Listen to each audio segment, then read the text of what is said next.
jin dibêjin em ê di hilbijartinên çardê gulanê de faşîzmê û rejima yek zilamî têk bibin. Loma Emîne Şenyaşar dibêje ew ê ev îktidar biguhere û ew ê ev zilam biçe. Jinên li Herêmên Ertêşê jî dibêjin em dengên xwe nadin dijminên jinan. Vê sîstema randxwir neheqiyeke mezin ji ser nirxên olî jî li jin û civakê kir. Di karneya AKP'ya 21 salî de ji êrîş tundî tune hesibandin û kuştinê wê de tür tu tiştek din tune bû. AKP di destpêkê de êrîşî destkeftiyên jinê kir. Qad li jinan tên kir.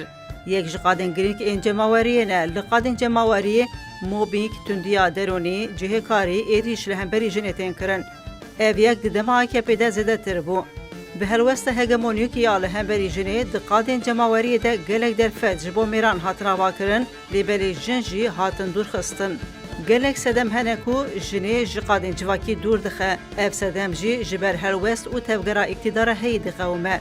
Asta perwerdeyê ya kêm, koçberî, qalibên civakî, heqdestekêm, kêmasiya lênêrîna ji bo zarokan û gelek sedemên din nahêlin ku jin di her qadê de bi awayekî çalak tê bigere. Polîtikaya 21 salan AKP jî bingeha vê yekê ava kir.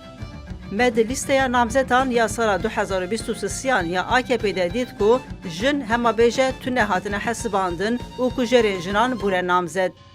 Lêbelê berova jî vê yekê herî zêde namzetên jin di Partiya Çep a Kesk de cihgirtin. Di lîsteya namzetan ya 34 bajaran ya Partiya Çep a Kesk de jinan di rêza yekemîn de cihê xwe girtiye. İktidara AKP MHP ji jinên di qada siyasetê de nûnertiyê dikin û xwedî gotinin acize.